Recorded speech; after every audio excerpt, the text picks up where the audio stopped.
All right, YouTube. We're Tuesday, but we have no caucus results. And I always thought the caucus was that thorny plant in the desert. I don't know what the hell they're doing with that. Anyhow, I already said that joke earlier. It was funnier earlier in the room. The highlight for today is fading. When is it okay to fade? When is it okay not to fade? First of all, fading is a great technique. You don't want to have a fading to fighting strategy, though. What does that mean?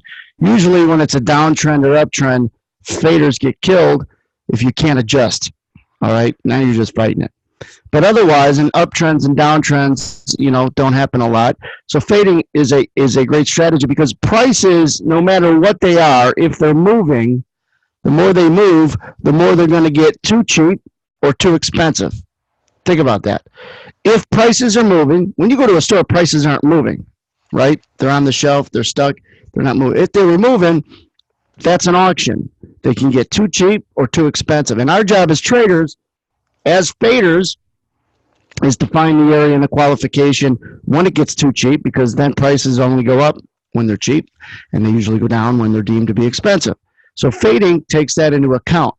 To buy a bounce, to predict when the bounce is going to happen and look to be in it for that dotted line, or sell a rally and look to be in it for that particular dotted line. So in this case, in what we did today and what we talked about today, one of the things we talked about today in the room was always distinguishing where we came from. So up here in the upper right, we broke from 94 even, and they took it down to some potential area of support, and this was a pretty decent break of about 6 points in the S&P minis. All right, 6 point sell-off. And the first real support, there was a little support that they danced around in here, but then when they got through the swing low, the best support was these two green zones that we had at around 88, 89 even. Now, could you just put a buy order there, get filled, life is good? Good luck with that. It ain't going to happen. In fact, sometimes you're going to miss buying support because it does come in and out real quick. But what you do is you avoid getting picked off and having it roll right through you, and that's going to happen more than not. If you leave a bid there, people think when it works, you're always going to be on the team. Not so much. How often anybody watching this video realizes that you got a bid down there, the market comes a lot, it goes right above you and rallies. That was still the right call, you just didn't make any money. You weren't on the team. Market doesn't care about that. So you had everything called right, but you didn't make any dough. So leaving bids and offers to get long and short isn't going to work. Got to qualify. Now look in here. I'm going to play this on a replay.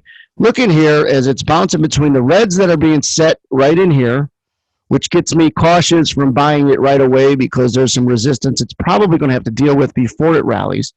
And then you could see the rotation and the chop on these greens, right? Now, hold on, let me pause it. And let me share computer sound so you guys could hear the edge zone audio that I have. Female voice means there's maybe some quick selling, and a male voice is buying, all right?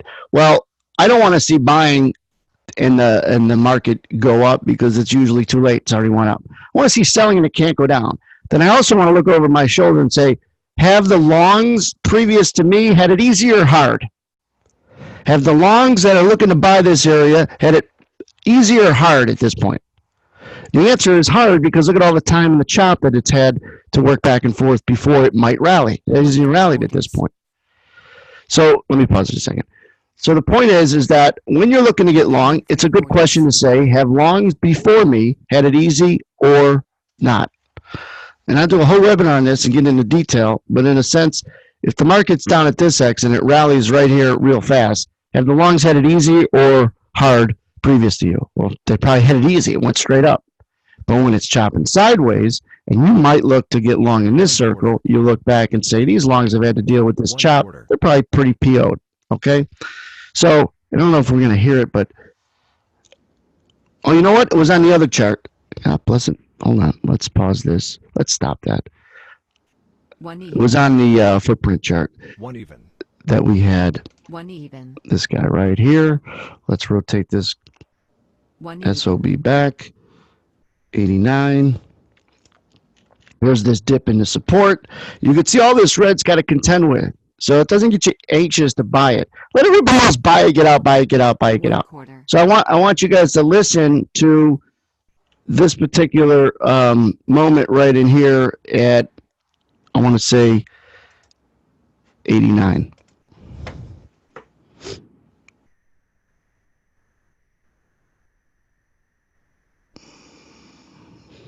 All right. Female voice selling, male voice buying. 9 even. So she first comes in selling 89 even. You don't have to jump in and buy it. They also show some 89 quarters red zone and selling. Selling and it doesn't go down scratches your head to maybe qualify along. 9 half. The whole point is you're fading a move from up here to down in here, but you're not having to get long and deal with all this crap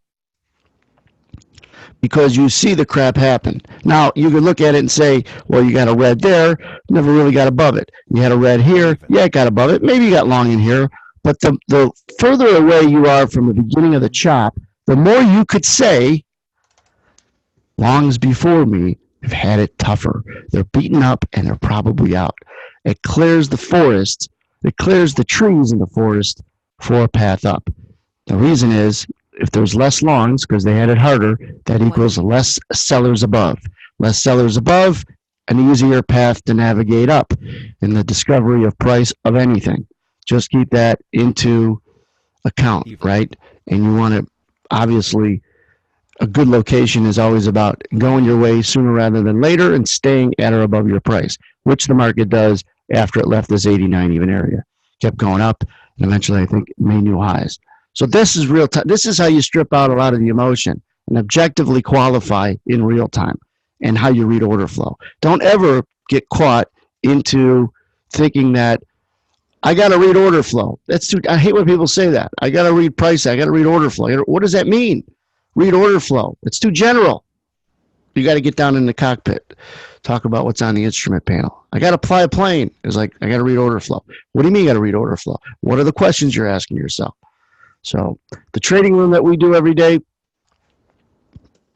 is where you get this read in real time. And guys in the room could attest to that. So all these highlights on all these videos on this channel are in hindsight 2020. It's all stuff that we talk about as they're happening. And when there's calls that are wrong, I highlight that too. But when I make a call that's incorrect, I'm not wrong for long. I know where I'm wrong at. And that's what's really important when you're following anyone who you feel is objective and good.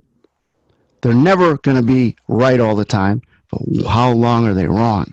If someone is bullish, let me draw the pen. If someone is bullish up here, and they're still bullish down here, and they're still bullish here, and they're still bullish here, and they're still bullish here, and they're still bullish here, and then it rallies and they say, see, throw them out a window.